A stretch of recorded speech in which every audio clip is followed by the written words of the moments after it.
Sylvester muncul lagi dalam sebuah podcast. Dia beneran tak merasa bersalah dan tak mau minta maaf. Dia juga tak takut dengan ancaman siapapun. Dia juga tuding bahwa Sunarko adalah korban sakit hati Anies kalah Pilpres. Saya sudah terbiasa tidak takut dengan siapapun, kecuali sama sang pencipta saya. Gitu loh. Jadi kalau mereka bilang mau gertak-gertak saya, ya bagi saya sih enggak ya. Sekarang ini kan beberapa hari lalu nggak ada. Kemarin udah telepon saya, mungkin disebarin kan nomornya. Saya telepon balik, dia ngancam, terus saya telepon balik, kamu di mana? Saya datang. Saya datang, nggak usah kamu di mana? Saya datang. Habis itu nggak telepon semua. Terus ada yang dua, yang telepon, yang satu, ya dua orang inilah. Dua-duanya akhirnya mereka bahkan minta maaf. Bahwa Sunarko ini dan kawan-kawan ini adalah tim sukses dari calon presiden Anies Baswedan, Bang. Mereka kalah gitu loh.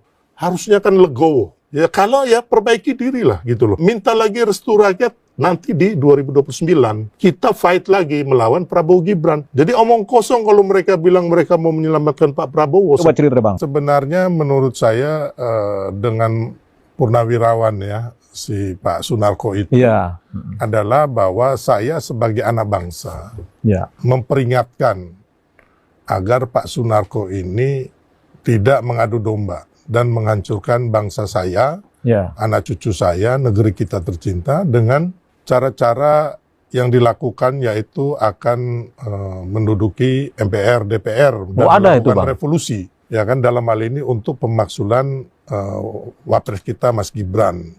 Dan kita lihat bahwa Pak Sunarko ini memaki-maki Pak Jokowi, ya kan, bilang Pak Jokowi PKI komunis dan sebagainya, ada itu, Bang, membohongi bangsa kita, dan juga Pak Sunarko ini mengatakan saya tidak sudi dipimpin oleh seorang kan Mas Gibran. Jadi kembali lagi, Bang, intinya apa yang dikatakan saudara Sunarko ini, ya kan, sudah ada unsur tindak pidana dan makarnya loh. Nah cucu saya nggak mau ketika ada kudeta, terus ada revolusi. Kalau yang mati yang tua-tua bangka laki-laki sih biarin aja lah. Tapi kalau yang meninggal atau mati ini menjadi korban adalah bayi-bayi kita, perempuan-perempuan kita. Saya akan di depan untuk itu, Bang. Saya nggak mau itu. Ya, makanya saya keras memperingatkan kepada saudara Sunarko, saya akan cukur kumis kamu. Tapi kan di sini kan nggak ada, Bang. Saya melakukan pelanggaran pidana kan. Bang, ini kan kemarin diancam-ancam ini, Bang, ya? Mau dikejar-kejar kan, Bang? Abang takut apa enggak sih, Bang? Enggak, Bang. Saya sudah terbiasa tidak takut dengan siapapun, kecuali sama sang pencipta saya. Dia ngancam, terus saya telepon balik, kamu di mana? Saya datang. Saya datang, nggak usah kamu di mana? Saya datang. Tapi kalau suruh saya minta maaf, seumur hidup saya nggak akan minta maaf, nggak akan. Ya kan?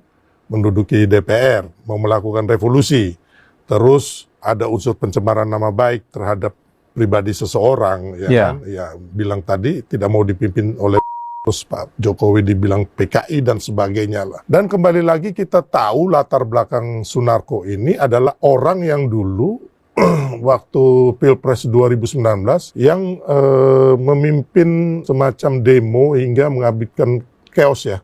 Hampir chaos. Itu bagaimana ada serangan dengan ambulans pakai batu, terus ada juga senjata api, ya kan. Di situ juga Sunarko dituduh menjadi tersangka daripada penyelundupan senjata api waktu itu. Saya yang bilang mereka, Bang, saya yang menganjurkan mereka ke DPR.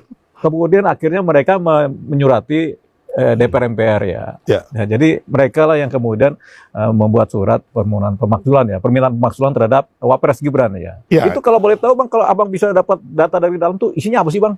Saya ini kan minta agar biar Pak Prabowo dan Mas Gibran ini menunaikan semua janji kampanyenya. Karena saya wakil ketua tim kampanye nasional Prabowo Gibran. Dan saya punya utang moral kepada bangsa saya. Karena kemarin saya ikut berkampanye, Bang. Refli Harun segala macam itu. Ya kan? Kan ada 01, ada 03. 03 ini gabung ini. Hebat-hebat juga, Bang. Kenapa kalian jadi bodoh gitu loh, gak bisa membuktikan, Bang? Ya kan? Kan katanya kalian hebat, kalian pintar, buktikan dong. Secara hukum, secara konstitusi. Singkat cerita, kalahlah ini. Kalahlah. Ya. Terus saya hanya bilang, saya akan cukur kumis Sunarko. Di situ kan, kalau menurut saya tidak ada pidananya, Bang. Ya. Kecuali saya bilang, orang ini harus diapain begitu, ada unsur pidananya, ini lain cerita. Dan saya tidak ada menyinggung korps apapun. Abang ini kan kemarin diancam-ancam ini, Bang, ya? Iya. Mau dikejar-kejar kan, Bang? Iya. Dalam rangka apa kita nggak tahu, tapi Abang emang tampaknya lagi diancam ya. Bahasanya sih intimidasi ya. Iya. Itu Abang takut apa nggak sih, Bang? Saya? Iya. Enggak, Bang. Nggak takut ya? Karena gini, coba. Ini kan merantau dari tamat SMP, Bang. Sylvester Matutina diancam Purnawirawan TNI usai serang Denjen Kopassus Sunarko. Sylvester Matutina mendapatkan ancaman dari sekelompok orang yang diduga merupakan Purnawirawan TNI usai menyerang mantan Denjen Kopassus Majen TNI Purnawirawan Sunarko. Sebelumnya video saat relawan Jokowi itu menyerang dan menghina Sunarko viral di media sosial. Sunarko diketahui merupakan salah satu purnawirawan yang tergabung dalam forum Purnawirawan TNI yang menuntut pemakzulan Wakil Presiden Gibran Rakabuming Raka. Dari video yang beredar terlihat Sylvester dengan lantang menyebut bahwa Sunarko pernah ditahan beberapa waktu lalu lantas kasus makar. Ia juga mengatakan bahwa Sunarko ingin mengadu domba dan mengubah ketatanegaraan yang sudah ada saat ini.